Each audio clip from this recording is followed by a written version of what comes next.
Hello, everybody, and welcome to today's Dynamics 365 Tech Talk. Today's topic is Dynamics 365 Project Operations, Material Consumption, Procurement, and Expenses. My name is Michaela, and I'll be your moderator today. We are broadcasting this session through Teams live events, and the audio can be heard through your device speakers. This session is being recorded on behalf of the Microsoft Corporation. When you join this event, your name, email address, and/or phone number may be viewable by other session participants in the attendee list. By joining, you're agreeing to this experience. The recording will be available on the Tech Talks Community Dynamics page within 5 business days. If you have questions for our presenters or need support, please use the Q&A panel located on the right side of your screen. Our presenters will be responding to your questions during and at the end of the presentation. Thank you for your patience during these announcements. Presenting for us today from Microsoft, we have Program Manager Lalitha Chintamaneni. Lalitha, over to you. Thanks, Michaela. Hello, everyone. Welcome to our next session in our Project Operations for Dynamics 365 Tech Talk series. Let's get started.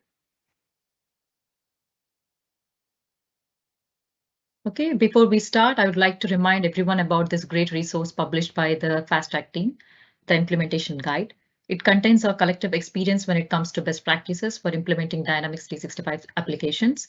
Topics such as project governance and methodology, environment management, post-go-live surveys are included. So we highly recommend you to check it out.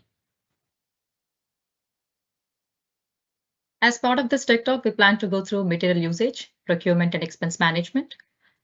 These processes are reviewed in context of resource non-stop deployment, also known as integrated deployment of Dynamics 365 project operations.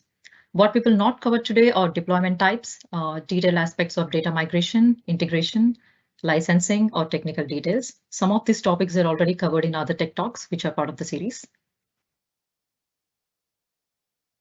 So our agenda for today's tech talk is we will take a quick look at architecture, and we will look at consuming material by material usage logs and consuming material by project vendor invoices and purchase orders, and consuming expenses by quick expenses and by expense module, and finally reference to some resources. You're probably quite familiar already with this diagram from our previous tech talks that shows the 3 deployment types, as well as the components that are part of each one. As mentioned in the beginning, we won't be going into details, but it is worth reminding everyone that the light version of project operations makes use of Dataverse only and wraps up the project for the web engine for schedule management. The stock-based scenarios deployment type is targeting project management and accounting only, and it is available as a module in finance and operation apps. Finally, the resource non-stock based scenarios, which is cross-platform with both Dataverse and finance and operations communicating through dual write. Today's tech talk, we will be focusing on the resource non-stock based scenarios. Before we get going, here is a reminder from the previous tech talks in our series of how cost and unbilled sale actuals are synchronized via dual write from Dataverse to a staging table in F&O. And when import from staging periodic job runs, integration journal gets created. When integration journals are posted, transactions gets created in project subledger and general ledger. And some information from those postings like voucher number, tax amounts, exchange rates goes to actuals area. Please review our earlier tech talks as for more detailed explanation if you're not already familiar with this. This high-level diagram showcases the end-to-end project operations business scenarios and how different areas interact with each other. Today, we will be focusing on project material consumption and expenses. These are highlighted here. For other business process, please watch the rest of our project operations tech talk series. We won't try to drain this slide. It is mostly for reference. Following the same structure from our previous tech talks, in expense and materials management, we have identified 5 main personas who execute the expense and material consumption business process. You can also see a snapshot of main processes that are enabled, the configurations required, and the key data entities that are involved in the data management. So let's get started with material usage logs. Here is the next level of detail on material usage processes. In the interest of time, we are not going to review all the setup we are showing in the configuration lane, but hope this will be helpful as a source of reference for you of what you will want to configure. Please refer to our doc site for more on these configurations. But from a user perspective, a team member would be creating and submitting material usage logs, and a PM would be reviewing and approving these logs, as well as reviewing and approving any recall requests from a project team member. Now let's take a look at this in the system.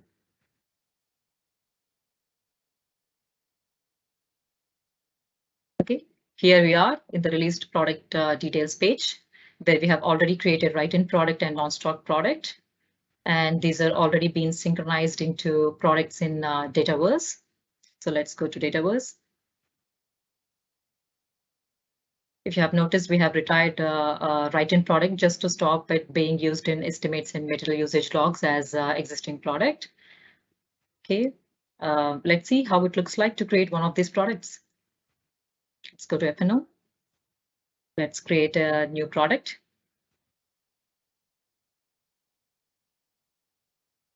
Let's give the product number as a software license.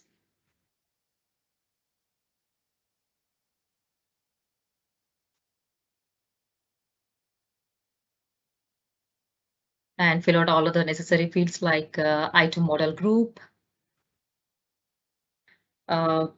Important point to note down here is the item needs to be a non-stocked item or service. So make sure the model group is not tracking inventory here. Let's give other fields like item group,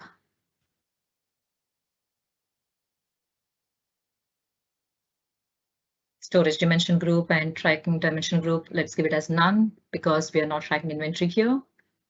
Let's give unit of measures for inventory, purchase, and sales.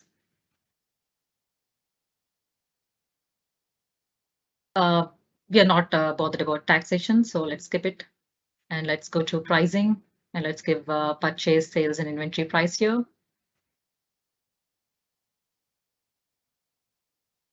Let's get 1,000 for sales. Click OK.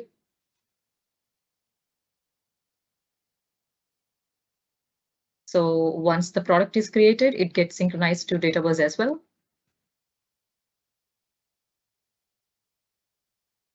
So let's go to Dataverse.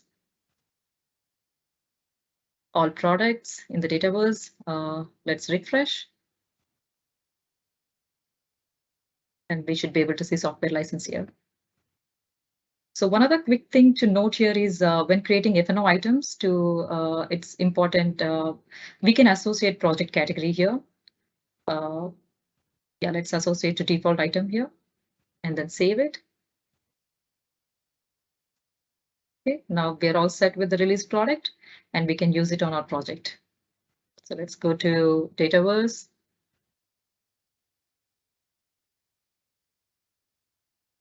Okay, we have already created a project and there are tasks also in this project. So let's go to tasks.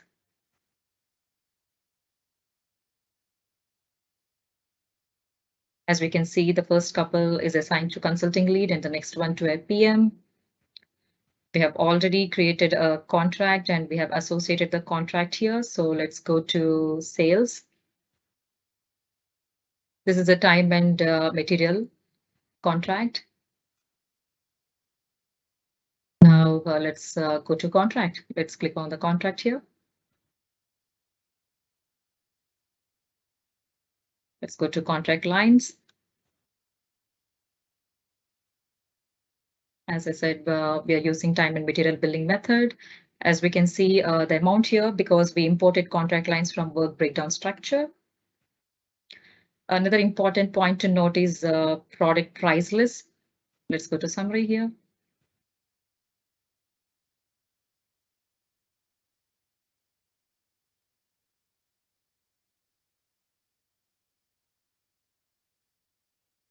And project price list. Actually, why it is important is the pricing that whatever we have set in F&O, that is not going to come and it is going to use the Dataverse price list for the material usage logs. So if we go into US bill rates, whenever we create a new product, it is important to make sure that we add the product in the product price list. So here, let's go to US bill rates.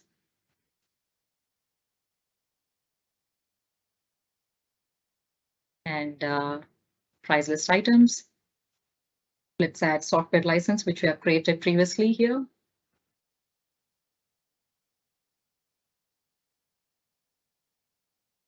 And let's give the pricing.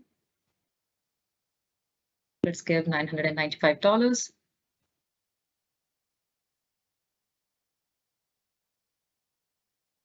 Save and close. And next important thing to note down is project price list apart from bill rates at company level, because in many cases we have contract specific price lists. So let's go to project price list. And let's make sure to add the product software license, which we have just previously created. So let's go to price list items and then add software license here.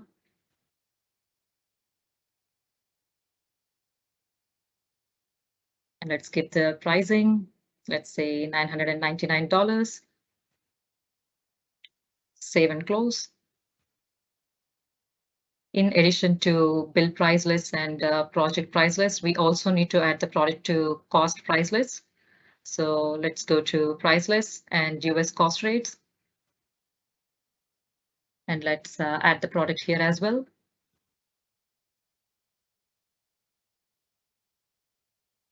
Software license, pricing information.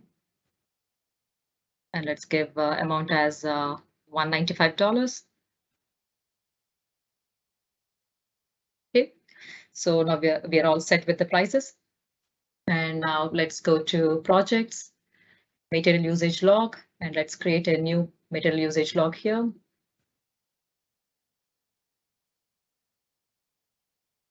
This is a pretty straightforward process.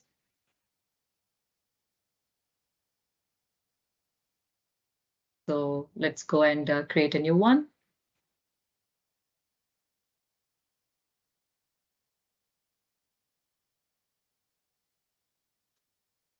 Let's give the transaction date.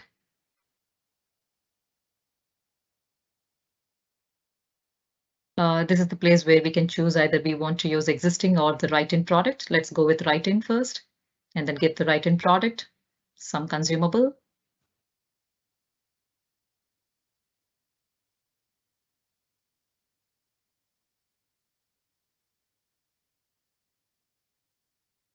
We can also give the purpose if we want, and we can associate the project.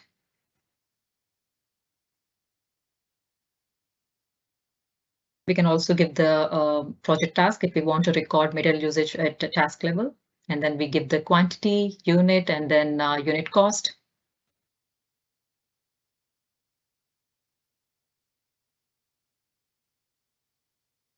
Let's say $55, save and close. Okay, now we can submit the material usage for project manager to approve. Let's select and then click submit at the top.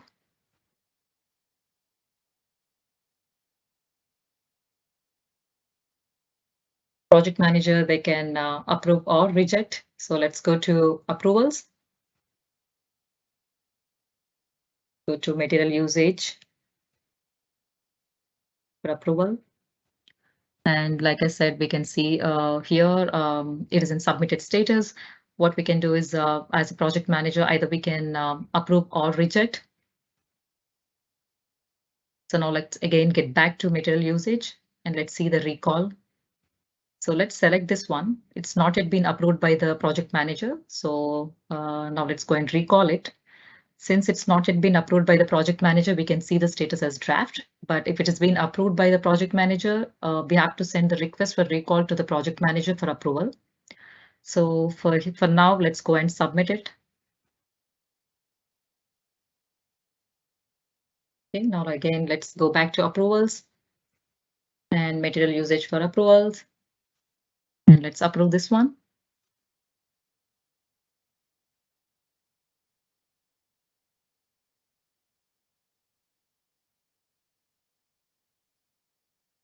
Since it is approved, now we will see unbilled sales and cost actuals getting created in the project. Let's go to project related actuals to look into unbilled sales and cost for write-in product. We can see the transaction class as material here.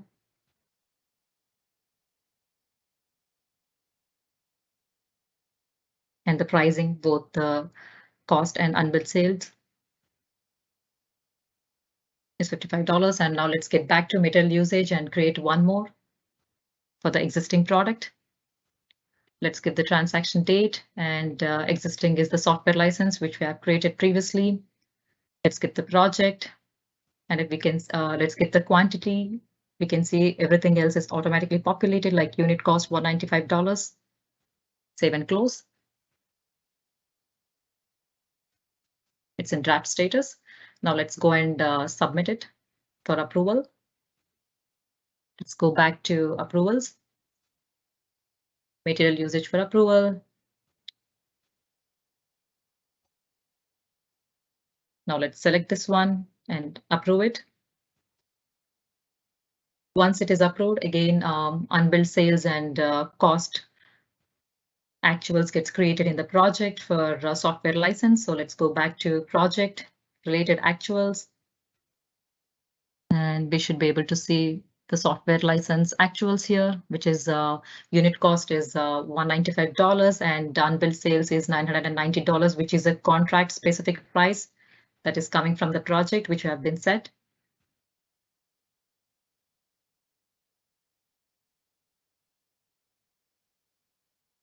Okay, that's the end of the demo for material usage log. Now let's go to project procurement. Okay. So how are these processes different if we use F&O's procurement capabilities to capture our material usage? So from a configuration perspective, there are few additional areas to look at, such as integration of vendors between Dataverse and F&O, and configuration of purchase orders and vendor invoice workflows if you need those to be approved prior to posting. Finally, we would like to call out two key features. One is enable pending vendor invoices on project operations for resource-based non-stock scenarios. And the next one is use procurement categories in project operations for resource-based non-stock scenarios. But the second one, this is optional if you're not planning to use procurement categories and only planning to use released non-stocked products or services. Okay, here we are showing you how project procurement is integrated across the platforms. Vendor invoice lines are synchronized to Dataverse via GeoWrite and then auto-approved, which creates the corresponding cost and unbilled sale actuals. Thereafter, the flow of actuals is exactly the same. Okay, now let's go into the demonstration part. Okay, let's get started with the. So we are in pending vendor invoices page. So let's go and create a new pending vendor invoice here.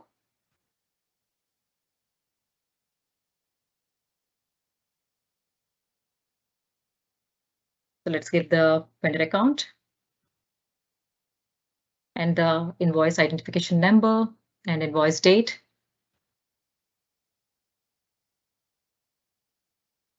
Let's go and add lines. We can either give item number or procurement category. Let's start with procurement category, which is training. And let's give the quantity, unit, and unit price.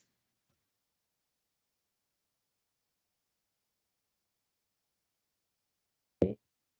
Now let's go to line details project.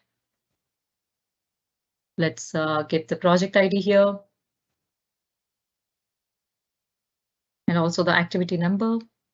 Let's give task 1. Project category and line property, they're all automatically populated. Okay, now let's save it and then post it.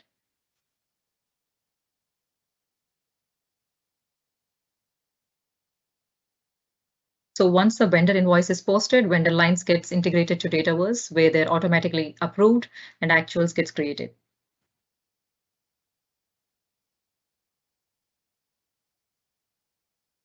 Let's go to Dataverse and see the actuals in the project.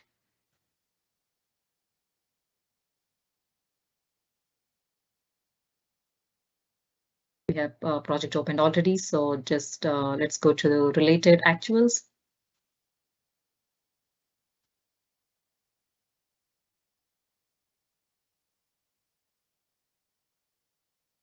And we should be able to see cost and unbilled sales for our material, actuals for procurement category, training services. Since we gave task 1 in the activity number, it is populating over there in the task ID. We can see the cost coming here, $75. And now when we go to F&O and run import for staging, let's run import for staging first, and then once it is done, we will see integration journal gets created.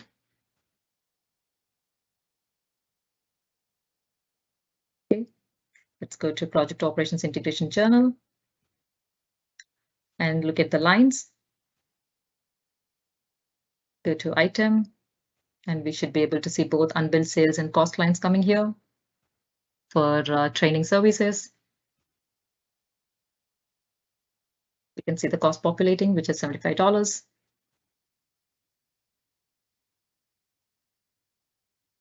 Okay. Once the journal gets posted, we can see the transactions getting created in subledger and general ledger. Just a follow-up step here. And there is other way to do this. The same process is to create a project purchase order. So let's go and select the project and item task and create a new purchase order. Let's give the vendor account from where we are purchasing. Rest of the fields got defaulted, so just click OK. And we can see default final dimensions from the project. Let's give item number here, software license, which we have created previously. As we can see, the cost is automatically getting populated, $200. And important point to note down is this, in this case, the cost will go from F&O to Dataverse. Okay, let's go to project in the line details and make sure everything is automatically populated. If we want, we can even change, we can make some updates if needed. Now let's go and confirm the purchase order.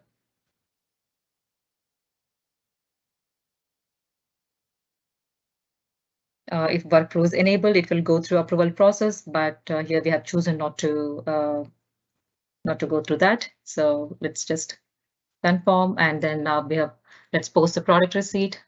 Just give product receipt number and the document date. Important point to note here is product receipt will not hit subledger at this point. It will just hit the integration account. So just let's click OK. Now let's go and create project invoice here. And from here, the process is exactly same as pending vendor invoice.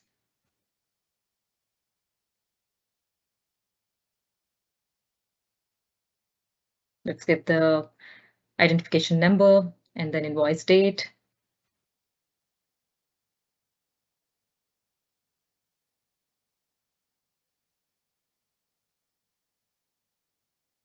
Okay, let's update match status and then post it.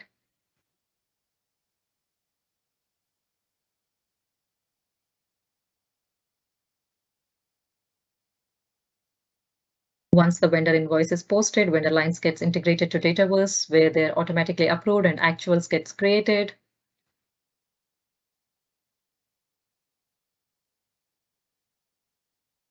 Okay, let's go back to Dataverse, project and related actuals.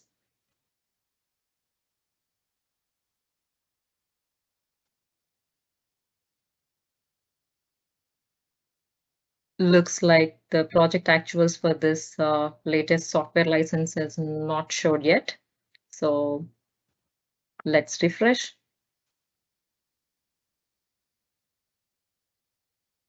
Yeah, it's not showed yet. Let's try to refresh it.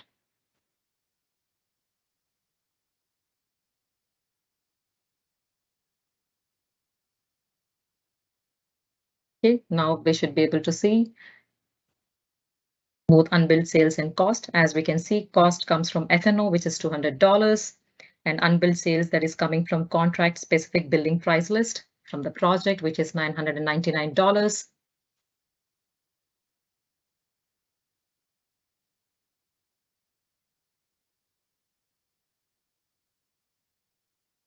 Okay, now go back to F&O and try to run import from staging job.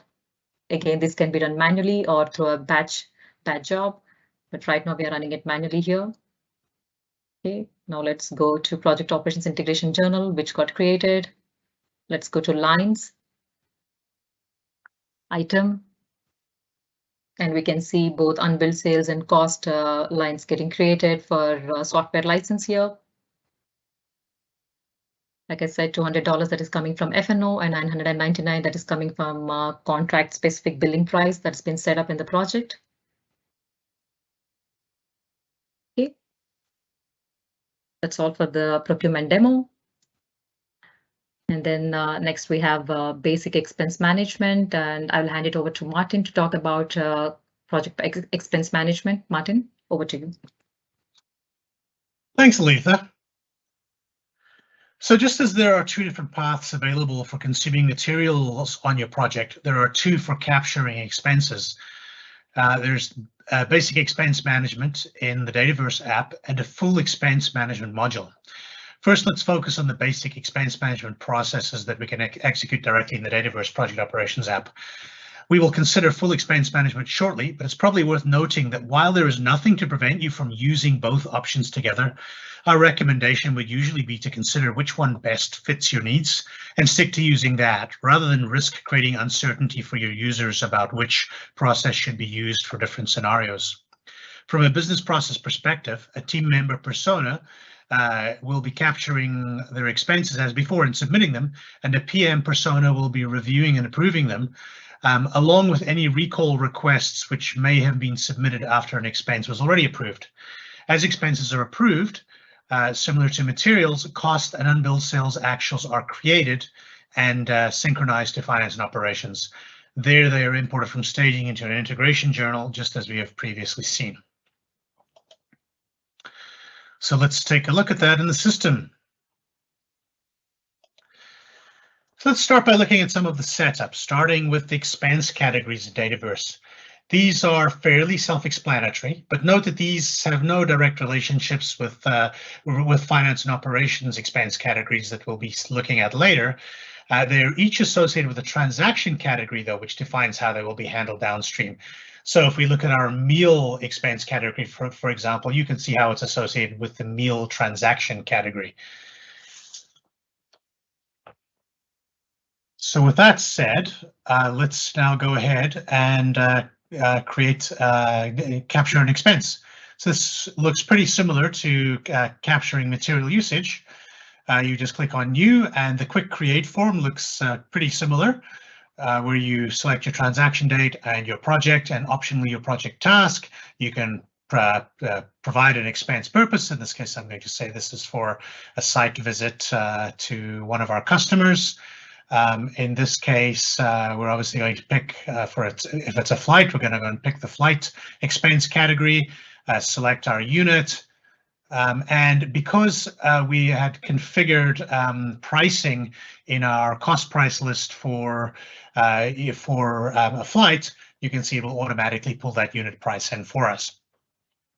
If we hadn't given it a price, then we would manually enter it.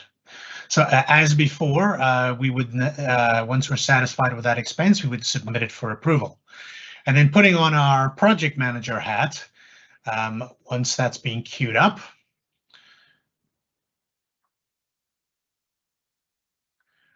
there we go. And now we can go as before. I mean, we could recall it if it hadn't been submitted yet. and it would just immediately go back to draft state. If it had already been submitted, then we would submit a recall request, which a project manager could approve or reject. And if approved, that would then post the necessary reversals on the actuals which had been created before. In this case, we're just going to approvals. You can look at expense entries for approval view. And once we're satisfied with that, we'll go ahead and approve it. Just as happened for material usage logs that you saw earlier, the process of approving it creates our corresponding journal line and actuals, both cost and unbilled sale if it's time and materials, and only cost if it was a fixed price project. So let's go take a quick look at that to validate that it appears as we would expect. And if we just quickly sort by date to make it easy to find the transaction we just added, you can see sure enough we have an unbilled cost. We have a cost and an unbilled sale for $600 each for our flight. Now, if we go over to finance and operations and we import from staging, which again we probably would have set up to be an automatic periodic process, but we're just doing it interactively for quick gratification. We haven't yet posted this integration journal, so all we've done is add these new expense transactions to the ones that were already there, and you can see sure enough there we have our transactions. We have a line for our cost, we have a line for our unbilled sale at $600, and with the flight expense project category as we would expect. All right, so that's our brief demo of using quick expenses. Now let's talk about full expense management. The expense management module in finance and operations encompasses a rich set of capabilities. We're not going to have time to cover all of it, but here's a high-level summary. As with basic expenses, the expense management process usually involves a user who's filing their expenses and a manager or approver who's approving them, and a finance team member who then reviews these before payment to the employee or something like a credit card vendor. The expense module provides capabilities at each step of the user journey to make their work easier, faster, and more accurate. In addition, the insights generated from your company's expense transactions are useful for managing costs. For example, knowing the expense areas that contribute the most to your company's travel and expense and entertainment expenses might require you considering some spending limits for that expense type by location, or knowing which hotel vendors employees frequently use can help strike preferred vendor partnerships and thereby trim down your T&E costs. You might also want to understand how your expenses stack up against the planned yearly budget, for example, and make any needed mid-year adjustments to your policies to make sure you stay within budget. As you can see, there's a fairly long list of features here, and some of them we're going to review in the system. So let's start by taking a look at the reimagined expense user interface. This is meant to simplify the user's experience and reduce the time needed for them to complete their expense reports. The expense management workspace is their landing place for creating and submitting expense reports. The expense form itself is also highly customizable and configurable, and enables organizations to decide which specific data is required for each expense, or what might be optional or what is completely unnecessary when expense reports are being entered. So, for example, required data might include the amount, the payment method, location, and optional might be something like a project ID if some of your expenses are project related and some are not. And another field, like say sales tax group, you might not show at all because an employee really shouldn't need to know that. But this is all completely configurable. You can decide what should show up and what shouldn't. Another important feature is workflow. So the expense module uses and adds some specific features to the standard finance and operations workflow capabilities. A simple example might be a hierarchy-based workflow, which requires all expense reports to go to a user's manager for approval.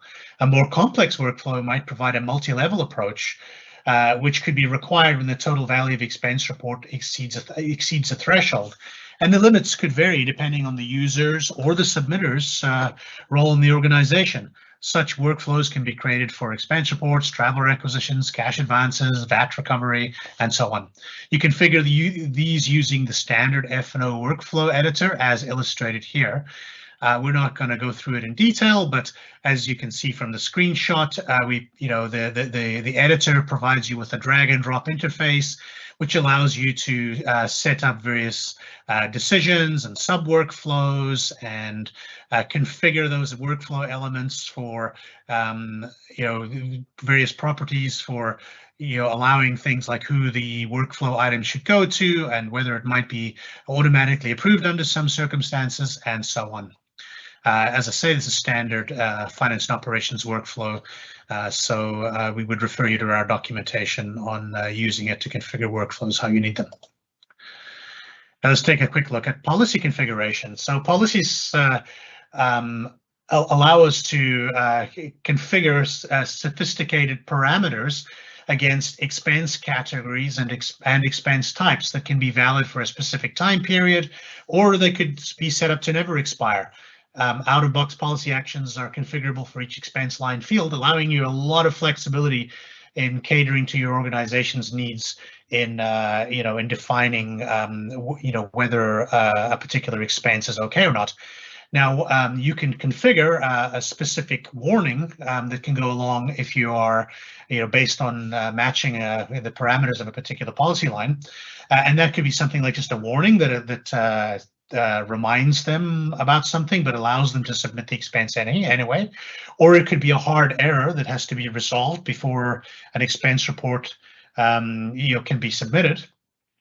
Or it might just be a requirement to justify this unusual situation where once you've entered a justification, you can go ahead and submit it. The results of these policies are shown to you. You can set it up to show you the results of that in real time while you're entering your expense report. So this helps employees stay within their budget and provide all the required information and spend only money as they need to. Their icons are used to show which expenses need action. If a line has a little green check mark, you don't need any action. If it has a red check mark, it implies that that it's matched some of your policy configuration and that something needs to be fixed. Once fixed, the error disappears and the employee can go ahead and submit the expense. So for example, you could do something like set up a policy for hotel expenses in Dallas, which says that the maximum per night expense cannot exceed $200. Or, for example, you can say that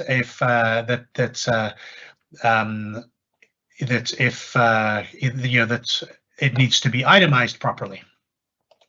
Speaking of itemization, for certain expense categories, you may require that they be broken down, and this is fairly typical for hotel expenses, where you might have an audit requirement or even a regulatory requirement that means you need to break down the overall hotel bill into a daily room rate and taxes and separate meal charges and so on.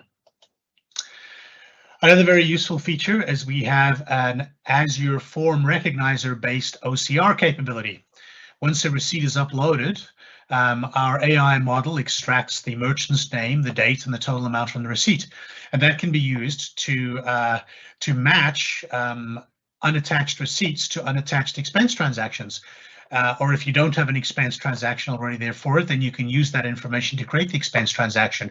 So obviously all of this allows you to save time during expense entry.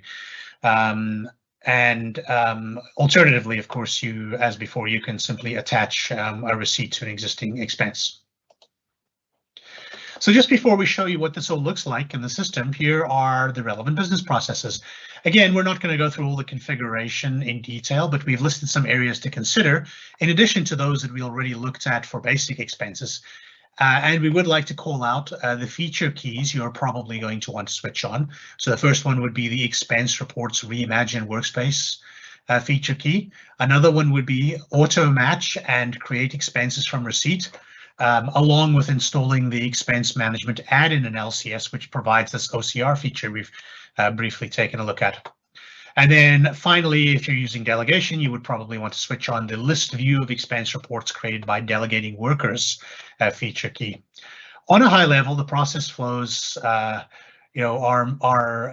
much the same, the flows that are followed by a project team member and a manager, with the addition of the expense report concept to group individual expenses into a single report.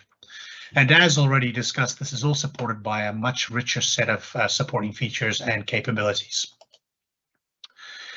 Here is how we expect information to flow through the solution. So this diagram should look pretty familiar, but the expenses from the report, as you post them, are dual write synchronized over to expenses in Dataverse. And there, instead of needing to be manually approved again, they are automatically approved if their source was an approved expense report. And that automatically creates the corresponding journal lines and cost and unbilled sale actuals. And thereafter, the flow of actuals is exactly the same. So without further ado, let's move on to our demo. Okay, now we're going to use the expense management module to capture some expenses on our project. So let's start out by looking at the expense management workspace that you just saw a screenshot of a moment ago. So first of all, note that we have some old expense reports which we've previously submitted and processed there. We also have some expenses that we've already entered but are not associated with any particular expense report or project or anything like that, and we're going to use those on our expense report, as you'll see shortly.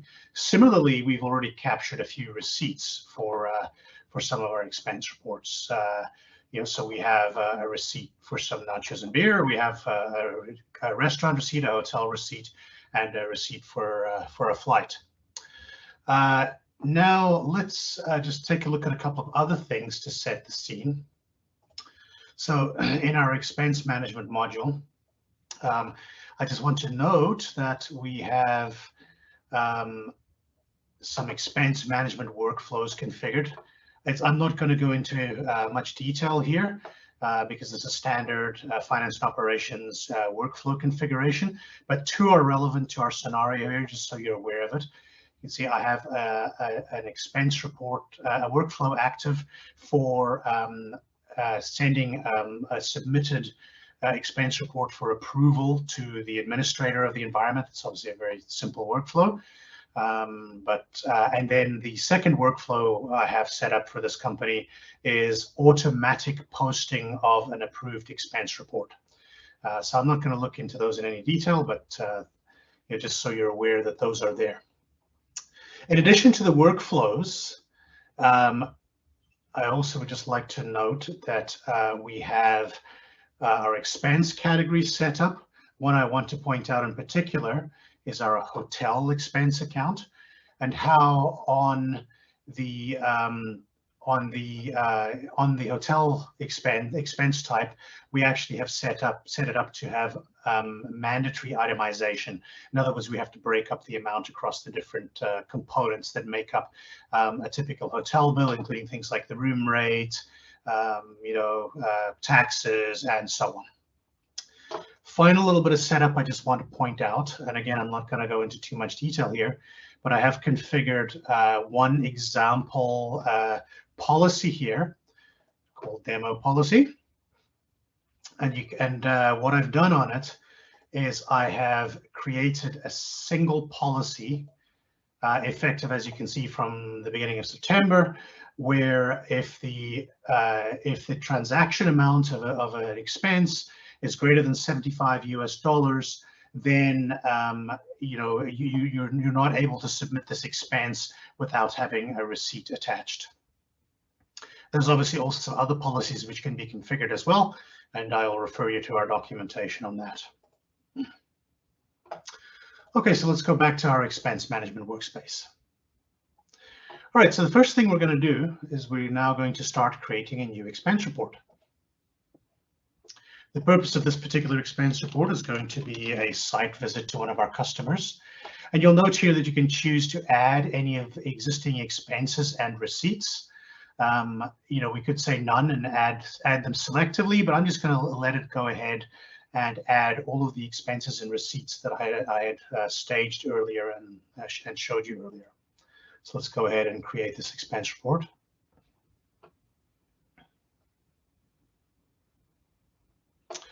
All right, so now we're going to step through this.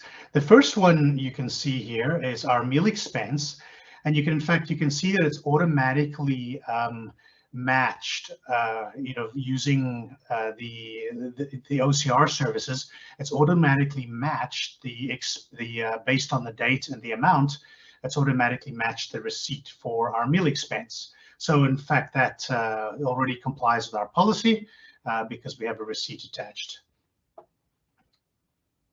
What I'm going to do, though, since this is for our project, is I'm going to set the project on it, and I'm going to say that it is going to be chargeable to our customer. And then I'm going to save and continue on to the next one. Now you can see this one has a policy violation, and we can see it in a little more detail by hitting the drop down. You can see, first of all, receipts are required over $75. So we will, we can fix that. So obviously there wasn't a receipt which matched our $350. In fact, the receipt I had loaded in there was for some other amount, but I'm just going to attach it, and you'll see what happens. So you can see here, I can click on Edit Receipts.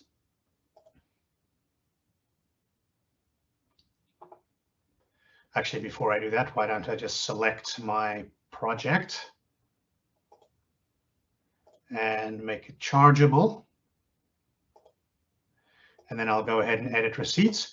And you can see I can add receipts or remove receipts. Now I can upload a file as I go, but in fact, what I want to do is select one of my existing receipts. So the one I'm going to select actually is this one, even though it's really nothing to do with that particular flight, but we'll go ahead and add it, and we'll close.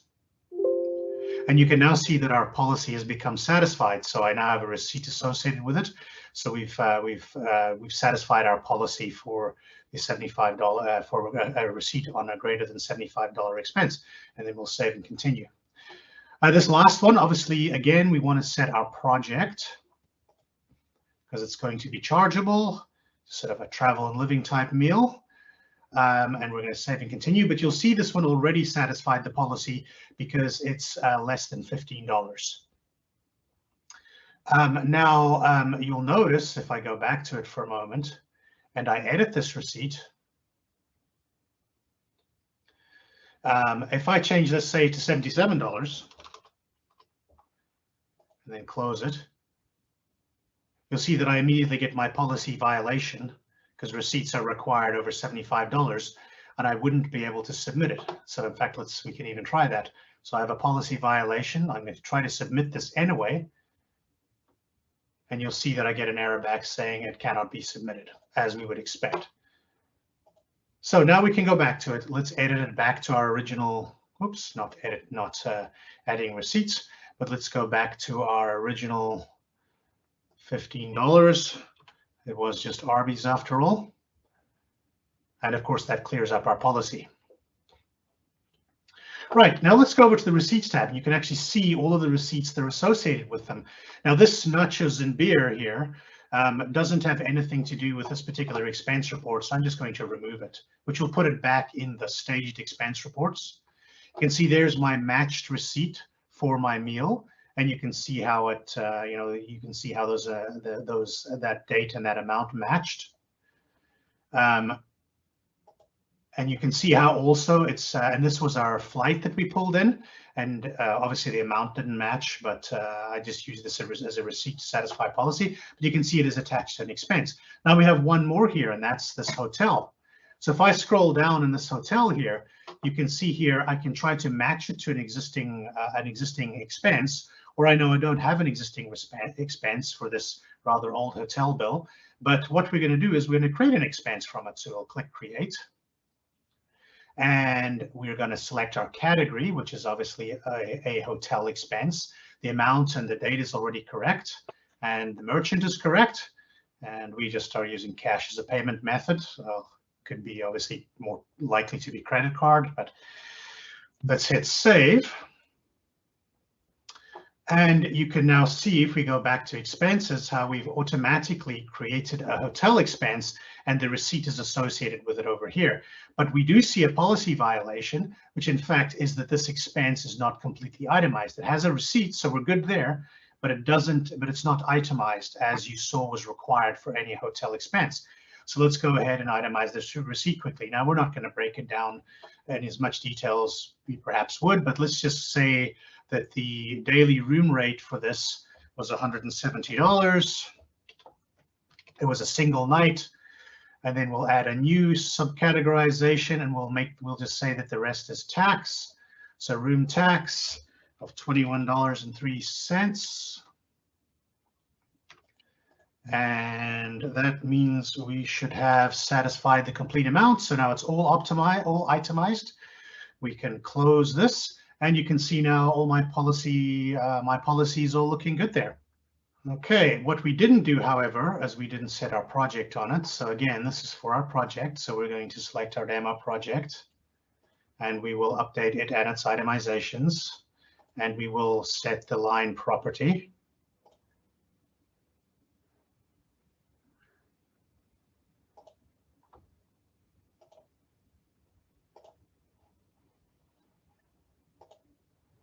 It does want it on that. It probably would have been quicker to first set it and then itemize it. Either way, we now have all of our transactions are chargeable and have our project ID associated with it. So all our policy has succeeded. So now we can go ahead and submit this to workflow. So let's go ahead. We'll submit it. Can add a comment here. Please approve. We'll go ahead and submit it. Right, you'll notice now how it's in review status. We also have a recall button. For instance, if we didn't mean to submit it yet, we can recall it. Now let's put our project manager hat on or line manager hat on, and let's go and look at all expense reports. And you can see here, we have an expense report which has been submitted and it's in review. And if we look at the workflow, we could recall it because it's our own expense report, but I'm going to view history. And let's see if and you can see how there's been a work item created for the administrator, who is Julia Funderbunk. So given that I don't want to have to log in separately as Julia, I'm going to reassign this to myself so that I can approve it. Obviously, that's not really what you would do in real life, but that's what we're going to do. So I'm going to assign it to myself. All right.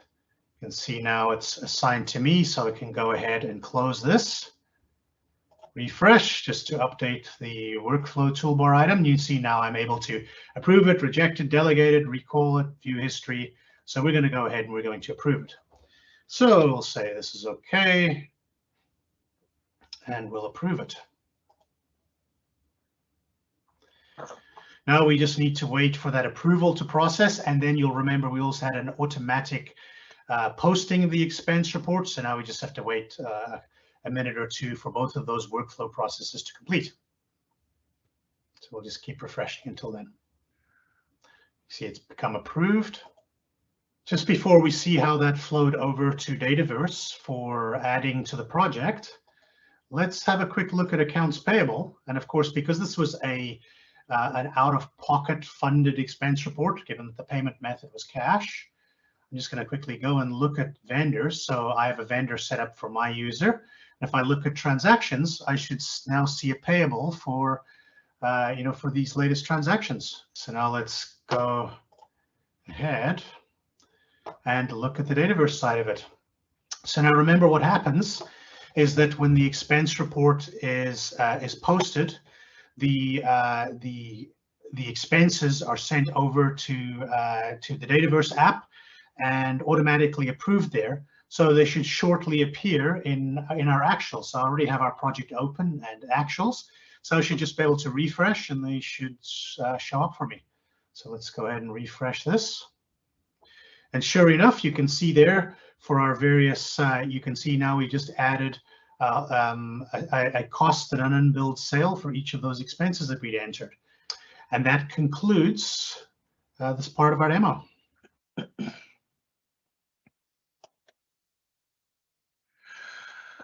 Okay, before we wrap our session up, we'd just like to draw your attention to some more features that we didn't show in our demo. The first of these is, in addition to expense reports, you can also create travel requisitions, as you would have seen on the summary page at the beginning of this section. For example, if your organization is working on a fixed price project that requires travel, the travel expenses of the project team members must fit within the budget of the project. So requiring the travel expenses be approved before they're incurred via a travel requisition is one way of helping you make sure that you stay within your budget. So this is, essentially this allows your users to pre-enter the expenses they're going to incur, get them approved, and then subsequently feed those into the expense reporting process. Another useful feature is our delegation capabilities. So for example, if an approver goes on leave, then they will be able to delegate their approval authority to a colleague or a supervisor who has the necessary security access. Or another common example that we see is where for a company's senior leadership, they might delegate their expense entry to an administrator. You can delegate to a user for a specific expense report, or you can delegate to, for a particular user to another particular user for a specific period of time. So this is quite configurable. Another important feature is the credit card integration. So if you set up the credit card matching information on your worker records, typically something like your last 4 digits of their credit card number, then you can import via the data management framework. You can import credit card transactions from your credit card provider, and it will then associate those with the correct employees for pulling into their expense reports. This obviously is a good thing from the perspective of reducing the amount of work they need to do to get their expenses in, and also from the point of view of reducing the opportunity for errors made during manual entry. So, and you can do this either, sort of on a one-off basis, or you can set it up to be a regular periodic process. And this, allows processing of credit card-based expenses to go more smoothly. Finally, we provide some analytical workspaces right out of the box to help both employees and expense managers get actionable insights from their expense data. Personal analytics gives, as you can see in the screenshot, gives the employee a bird's eye view, not only into their spending patterns, but also into the status of their expense reports in various different stages of processing. Similarly, the admin analytics workspace gives organizations visibility into their employee spending patterns across employees and across time periods, like by quarter, by year. And this can be quite useful for forecasting expenditures and thus being able to plan better for them. Managers can also get insights into preferred choices of vendors for various kinds of expenses, use that as an opportunity to negotiate rates and such like, something like a hotel rate. And of course, it also helps one spot any fraudulent claims and or understand where spending is perhaps excessive in a particular area and might need to be curbed.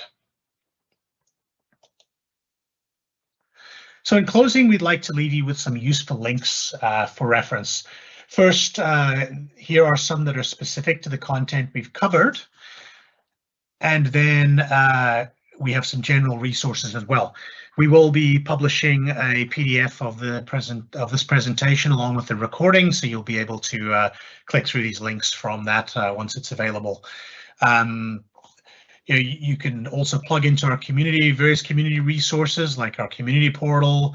There's lots of blogs there.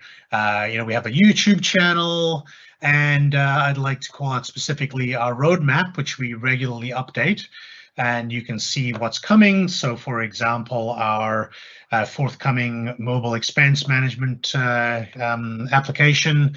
And that will be happening in the next wave, and then in the wave after that we will be adding mobile time entry capabilities.